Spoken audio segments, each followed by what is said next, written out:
आज मैं आप सबको अपनी सच्ची मोहब्बत की कहानी सुनाने जा रही हूँ। अगर मोहब्बत सच्ची हो और दिल से की जाए तो भगवान भी हमारा साथ देते हैं। मेरी माँ ने मेरी शादी एक 16 साल के लड़के से ज़बरदस्ती तय कर दी, लेकिन मैंने भी सोच लिया था कि मैं इस बच्चे को बेहोश की दवा देकर रोज़ अपने आशिक को बुला लिया करूँगी। लेकिन उस दिन मेरे पैरों तलों से ज़मीन निकल गई जब मेरे कमरे में आते ही उसने मेरे साथ जो किया। मेरा नाम सिया है। मैं 4 भाई बहन थे। मुझे अपनी ज़िंदगी में मोहब्बत के सिवा कुछ भी नहीं चाहिए था। मैं गरीब घर की लड़की थी, जहाँ एक वक्त का खाना खाने के बाद दूसरे वक्त का खाना खाने के लिए मेहनत करनी पड़ती थी। हमारा घर भी बहुत छोटा था और वो काफ़ी टूटा हुआ था, लेकिन मेरे बाबा को कोई परवाह नहीं थी। हमारे साथ हमारी चाची भी रहती थी, मेरी माँ। तभी एक दिन मेरी माँ ने अचानक मेरी शादी एक 16 साल के लड़के से ज़बरदस्ती तय कर दी। लेकिन मैंने भी सोच लिया था कि मैं इस कम उम्र के लड़के को रोज़ाना बेहोशी की दवा देकर अपने आशिक को बुला लिया करूँगी। लेकिन उस समय मेरे पैरों तलों से ज़मीन निकल गई। जब मैंने कमरे में आते ही उस बच्चे को ना देखा तो मैं बहुत घबरा गई थी, क्योंकि मेरे कमरे में वो लड़का नहीं आया था जिससे मेरी माँ ने मेरी शादी की थी, बल्कि मेरे कमरे में वो लड़का था जिससे मैं प्यार करती थी। मैंने उससे कहा, देव, तुम यहाँ क्यों आए हो? जब मुझे तुम्हारी ज़रूरत थी तब तो तुम नहीं आए। अगर तुम्हें यहाँ किसी ने देख लिया तो हंगामा हो जाएगा। उसने मुझसे कहा कि तुम फिक्र मत करो, सब सो चुके हैं, यहाँ कोई नहीं आएगा। फिर वो मेरी तरफ प्यार से देखने लगा और कहने लगा, आज तुम्हें अपनी ज़िंदगी के बारे में बताता हूँ। मैं अभी उसकी तरफ देखने लगी। एक तरफ जहाँ मुझे खुशी हो रही थी, दूसरी तरफ अफसोस भी हो रहा था। उसकी आंखें लाल थी। मैंने उससे कहा कि तुम्हें पहले ही बता चुकी हूँ, अगर मैं यह शादी ना करती तो मेरी माँ मर जाती। मेरी माँ ने ज़बरदस्ती मेरी शादी इस लड़के से करवा दी, वरना भगवान जानता है कि मैं तुमसे कितनी मोहब्बत करती हूँ। अगर आज भी तुम मुझसे कहो तो मैं तुम्हारे साथ जाने के लिए तैयार हूँ। तुम मुझे ऐसी नज़रों से मत देखो, मैं बेवफा नहीं हूँ।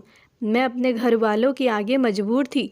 अगर मैं उनका ना कहना सुनती तो सब कुछ बर्बाद हो जाता। मुझे अपनी बहनों की खातिर शादी करनी पड़ी। मैंने सुना है मेरे माँ बाप को मेरी ससुराल वालों ने बहुत सारा पैसा दिया है, जिससे वो मेरी और बहनों की शादी कर सकते हैं। लेकिन तुम तो जानते हो कि मुझे पैसा नहीं, तुम्हारा मोहब्बत चाहिए थी।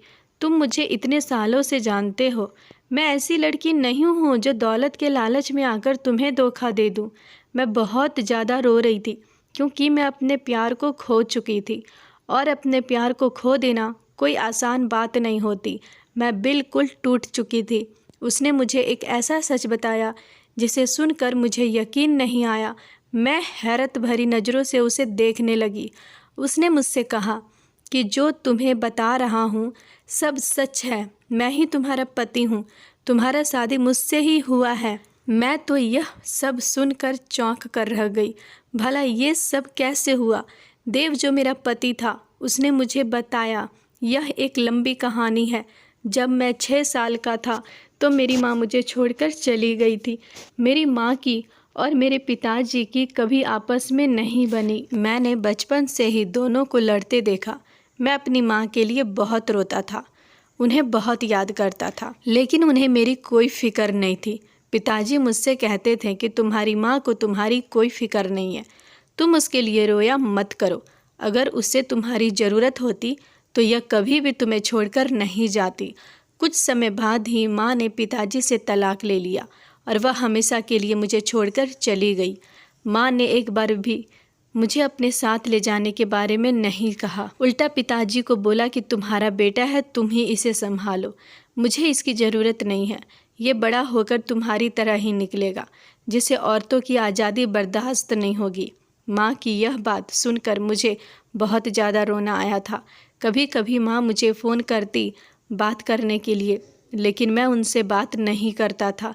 फिर एक दिन मुझे पिताजी ने बताया कि तुम्हारी माँ ने दूसरी शादी कर ली है, और जिससे शादी की है वो आदमी करोड़पति है। वो उसी के साथ लंदन में शिफ्ट हो गया। अब तो तुम ऐसी औरत के लिए बिल्कुल भी मत रोना, जिसके लिए पैसा ही सब कुछ है। उस औरत को तुम्हारी कोई फिक्र नहीं। अब हमारे घर में मेरी बुआ अपने पति और बच्चों के साथ आकर रहने लगी। पिताजी को भी उनके आने पर कोई ऐतराज़ नहीं था। मुझे उन लोगों को हमारे घर में आना अच्छा नहीं लगा। अब मुझे अकेले रहना पसंद था। मैं नहीं चाहता था कि मेरे घर में कोई शोर शराबा हो। समय के साथ साथ मेरे पिताजी के कारोबार में भी तरक्की हो गई और हमारा स्टेटस भी चेंज हो गया। जिस दौलत के लिए मेरी माँ ने मुझे छोड़ कर गई थी, पिताजी ने दिन रात मेहनत करके सब कुछ कमा लिया था। मैं स्कूल से आता तो सीधा अपने कमरे में चला जाता। मेरे पीछे पीछे मेरी बुआ मेरे लिए खाना लेकर आती और कभी कभी उनकी बेटी भी मेरे पास आकर बैठ जाती थी। तब मैं बहुत छोटा था, लेकिन मुझे मेरी बुआ के कमरे में आना अच्छा नहीं लगता था, इसलिए मैंने उनसे एक दिन मना कर दिया। लेकिन मेरी बुआ ने मुझसे कहा कि तुम्हारी माँ तो दूसरी शादी करके विदेश चली गई, किसी न किसी को तो तुम्हें संभालना होगा। मैं तो सिर्फ तुम्हारे खातिर ही इस घर में आई हूँ, वरना आज के समय में कौन किसी के बारे में सोचता है। उनकी यह बात सुनकर मैं खामोश हो जाता। पिताजी ने भी अभी तक दूसरी शादी नहीं की थी। मैं अपने पिताजी से कहता कि आप भी दूसरी शादी कर लीजिए, तो वो मुझसे कहते कि मुझे अब औरत जात पर भरोसा नहीं करना। पिताजी की यह बात सुनकर मैं खुश हो जाता। सोचने लगता कि पिताजी मेरे खातिर दूसरी शादी नहीं कर रहे हैं। शायद पिताजी मेरा प्यार बांटना नहीं चाहते। लेकिन कुछ ही साल गुजरे थे, मेरे पिताजी ने भी दूसरी शादी कर ली। अब मैं बड़ा हो गया था और कॉलेज जाने लगा था। मैं कॉलेज से घर आया तो मैंने देखा कि मेरे पिताजी दूल्हा बने बैठे थे। उनके गले में हार पड़े थे और उनके बराबर में एक औरत बैठी थी। मेरी बुआ मुंह बनाए खड़ी थी और उनके पति का मूड भी कुछ अच्छा नहीं था। पिताजी ने मुझसे कहा कि देखो बेटा, तुम कहते थे ना दूसरी शादी कर लो, तो आज मैंने दूसरी शादी कर ली। आखिर मैं भी कब तक अकेली ज़िंदगी जीता। मैंने पिताजी से कहा कि अगर आपको शादी करनी ही थी, फिर आपने पहले क्यों नहीं की? इस उम्र में आकर आपने शादी क्यों की है? पिताजी ने कहा कि तुम्हारा क्या मतलब है, शादी क्यों की? क्या मैं तुम्हारी खातिर पूरी ज़िंदगी ऐसे ही रहता? कल को तुम भी शादी करके अपने बीवी बच्चों में मगन हो जाओगे। शायद तुम्हें भी मेरी फ़िक्र न रहे। वैसे भी आज के ज़माने में माँ बाप को पूछता ही कौन है। मैं उसी समय घर से बाहर चला गया। माता पिता तो औलाद के लिए बहुत ज़रूर होते हैं, उनकी कमी तो कभी कोई पूरा नहीं कर सकता। मैं बहुत देर तक सड़कों पर ऐसे ही घूमता रहा। देर रात जब मैं अपने घर पहुंचा, मैंने देखा कि कोई चोर हमारे घर घुस आया है। मेरी दूसरी माँ के कमरे में गया था। मैं भी उसका पीछा करने लगा। मुझे लगा कि शायद कोई चोर है। माँ के कमरे के दरवाजे के पास पहुँचा तो मुझे उनकी बातें करने की आवाज़ आई। वो मेरी माँ का दोस्त था। वह उस आदमी से छुप कर बातें कर रही थी। कह रही थी कि कुछ दिन की बात है, मैं अपने पति के रिश्तेदार और बेटे को घर से निकाल देंगे और ये सारी दौलत हमारी होगी। और वो दोनों बहुत हंस रहे थे। मैंने सोचा कि जाकर उनकी खबर लेता हूँ, तो अचानक मेरी नज़र मेरी बुआ पर चल गई। वो रात को इस समय घर से बाहर जा रही थी। मैं सोच में पड़ गया कि वह इस समय घर से बाहर कहाँ जा रही है। घर की औरतों को क्या हो गया था? एक छुपकर बंद कमरे में गैर मर्द से हंस हंस कर बातें कर रही थी और दूसरी रात के समय घर से छुपकर बाहर जा रही थी। मेरी बुआ चाहती थी कि अब मैं उनकी बेटी से शादी कर लूं, ताकि मेरी सारी दौलत उनकी हो जाए और उनकी बेटी जो मुझसे नहीं मेरी दौलत से प्यार करती थी। और ये सब देखकर मेरा दिल बहुत दुखी हो गया था। मैं अपने पिताजी से भी बहुत ज़्यादा निराश था। एक तो उन्होंने इस उम्र में शादी कर ली थी और शादी भी ऐसी औरत से की थी जो उनके काबिल नहीं थी। मैंने रात का सारा किस्सा पिताजी को बताया। उन्होंने मेरी बात पर यकीन नहीं किया। उन्होंने मुझसे कहा कि सब औरतें तुम्हारी माँ के जैसी नहीं होती। इस बात पर मुझे बहुत ज़्यादा गुस्सा आया। मैंने उनसे कहा, आप क्यों हर बार तुम्हारी माँ करते रहते हैं? मैंने खुद उसे अपनी माँ नहीं बनाया। आपने खुद अपनी मर्जी से उस औरत से शादी की थी और उस औरत के लिए पूरे ख़ानदान को छोड़ दिया था। अब तो आपने भी दूसरी शादी कर ली है। दोनों ही अपनी ज़िंदगी में आगे बढ़ चुके हैं। मैं तो आप दोनों की ज़िंदगी में हूँ ही नहीं। आप लोगों के पास मेरे लिए समय ही नहीं है। पिताजी ने कहा कि तुम भी अपनी शादी कर लो और कल को तुम्हारे बीवी बच्चे हो जाएंगे तो तुम्हें भी समझ आ जाएगी। तुम्हारी बुआ की बेटी बहुत अच्छी है, उसने सारा घर संभाल रखा है, तुम उसके साथ खुश रहोगे। मैंने पिताजी से कहा कि मुझे किसी ऐसी लड़की से शादी करनी है जिसे मुझसे नहीं मेरी दौलत से प्यार हो। मैं ऐसी लड़की से शादी करना चाहता हूँ जो सिर्फ मुझे चाहे। यह कहकर मैं अपने कमरे में चला गया। मैं बहुत अकेला फील कर रहा था। कभी कभी तो मुझे ऐसा लग रहा था कि मैं डिप्रेशन का शिकार हो गया हूँ। मेरी दूसरी माँ मुझसे कहती थी कि जाओ अपने आप को किसी अच्छे डॉक्टर को दिखाओ। मेरी दूसरी माँ मेरे पिताजी के सामने मुझसे बहुत प्यार से बात करती थी। मेरी सगी माँ भी अपने बच्चों में बिजी थी। अब तो मुझे फ़ोन भी नहीं करती थी। मेरे पिताजी मेरा रिश्ता अपने दोस्त की बेटी से तय कर रहे थे। वो लोग मेरे घर के नीचे लॉन्च में बैठे थे। उसी समय मेरी बुआ की बेटी और मेरे कमरे में आई और मुझसे कहने लगी कि मैं तुमसे बहुत प्यार करती हूँ।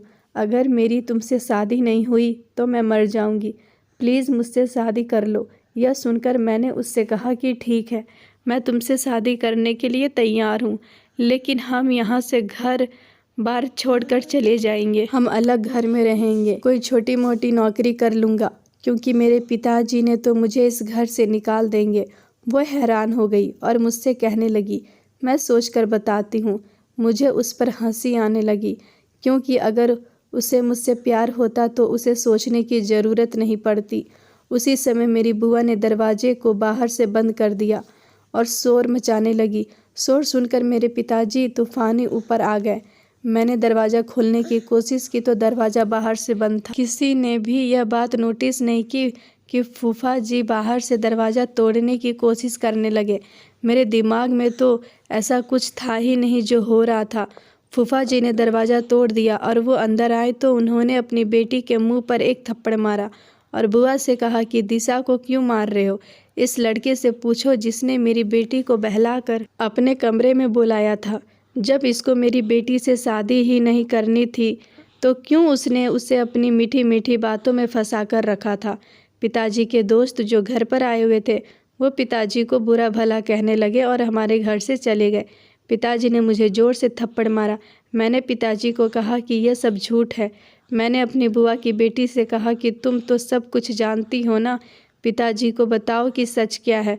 उसने कहा कि मुझे तुमसे उम्मीद नहीं थी। तुमने मुझसे पहले मोहब्बत के वादे किए और अब इनकार कर रहे हो। तुमने मुझे दुख ही अपने कमरे में बुलाकर दरवाज़ा बंद कर लिया था। उसने पिताजी से कहा कि मैं देव के बच्चे की माँ बनने वाली हूँ, लेकिन अब यह मुझसे कहता है कि मैं हॉस्पिटल जाकर ये बच्चा गिरा दूँ। इतना कहकर वह फूट फूट कर रोने लगी। मैं पिताजी को बार बार बता रहा कि ये सब कुछ सच नहीं है, लेकिन उन्हें तो मेरी बात पर यकीन ही नहीं आया। वो मुझे बुरा भला कह रहे थे कि मैंने तुम्हारी परवरिश अच्छे से नहीं की है। तभी मेरे फूफा कहने लगे, अपने बेटी की शादी मेरी बेटी के साथ करवा दो, वरना मैं किसी को मुंह दिखाने के काबिल नहीं रहूँगा। पिताजी ने किसी को कोई बात नहीं सुनी। वो मुझे धक्के मार कर घर से निकालने लगे। उन्हें मेरी आंखों में सच्चाई दिख रही थी, जबकि वह मुझे बहुत अच्छे से जानते थे कि मुझे औरतों से कितनी नफ़रत है। मैं तो कभी शादी नहीं करना चाहता था। पिताजी की जिद करने पर मैंने उनसे कहा कि मैं उस लड़की से शादी करूंगा जो सिर्फ मुझसे मोहब्बत करती हो, मेरी दौलत से नहीं। उस रात मैं खाली हाथ अपने घर से हमेशा के लिए निकल गया था। मुझे नहीं पता था कि मुझे कहाँ जाना है। मेरा तो कोई दोस्त भी नहीं था जिसके पास मैं चला जाता। खैर, मैं सड़क पर बैठा था और सोचने लगा कि पता नहीं भगवान ने मेरी किस्मत में क्या लिखा है। मुझे अपने पिताजी का बदलता हुआ अंदाज देखकर बहुत अफसोस हुआ था। मैं अपने पिताजी से बहुत मोहब्बत करता था, पर उन्होंने मेरी बात का यकीन नहीं किया और अपने ही सगे बेटे को धक्के मार कर घर से निकाल दिया। मैं गुस्से में घर से ऐसे बाहर आया था, मेरे पास पैसे भी नहीं थे।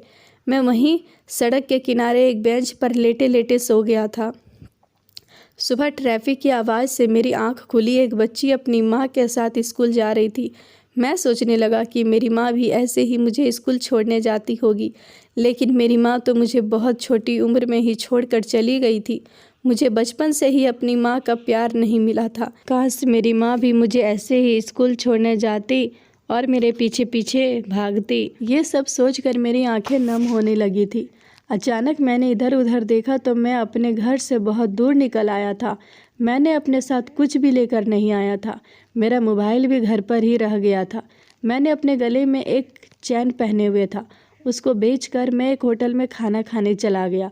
खाने के बाद जब मैंने अपनी जेब से पैसे निकालने लगे तो मेरी जेब में पैसे ही नहीं थे। मैंने खुद अपनी जेब में पैसे रखे थे। वेटर मुझे सर से पैर तक घूर रहा था। मुझे वहाँ सब लोगों सामने बहुत शर्मिंदगी महसूस हो रही थी।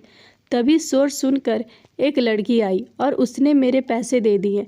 मैं उस वेटर से कह रहा था कि मेरे पैसे चोरी हो गए, लेकिन वह मेरी बात मानने को तैयार नहीं था। उस लड़की ने मेरा बिल दिया और जाने लगी। मैं भी उसके पीछे चला गया और उस लड़की से पूछा कि तुमने मेरे पैसे क्यों दिए? तो वो कहने लगी कि इंसानियत के नाते मुझे तुम एक शरीफ लड़के लगे, इसलिए मैंने तुम्हारे पैसे दे दिए। मैंने उस लड़की से कहा कि मुझे अपना नंबर दे दो, मैं तुम्हें तुम्हारे पैसे जल्द वापस कर दूंगा। लेकिन उस लड़की ने कहा, मैंने इंसानियत के नाते तुम्हारी मदद की है, मुझे अपने पैसे वापस नहीं चाहिए। वैसे भी आज मुझे मेरी पहली तनख्वाह मिली थी, मैं अपनी पसंद का खाना खाने चाहती थी, तो क्या मेहनत से पैसे कमाना आसान नहीं होता? उसने मुझे अपना नंबर नहीं दिया और वहाँ से चली गई। 2-4 दिन मैं ऐसे ही सड़कों पर इधर उधर घूमता रहा। कुछ दिनों बाद फिर मुझे वो लड़की दोबारा मिली। मैंने उससे कहा, अब मैं तुम्हारे पैसे वापस कर दूंगा क्योंकि मुझे एक दुकान में नौकरी मिल गई है। लेकिन उसने मुझसे कहा कि मुझे पैसे की ज़रूरत नहीं है। मुझे वो लड़की बहुत अच्छी लगने लगी थी। मैंने सोच लिया था कि अगर मैं शादी करूंगा तो उसी लड़की से ही करूंगा। मैं उसका पीछा करने लगा। वो लड़की एक मोहल्ले में रहती थी। अब मैं रोज़ ही उस लड़के के घर के पास जाकर खड़ा हो जाता था।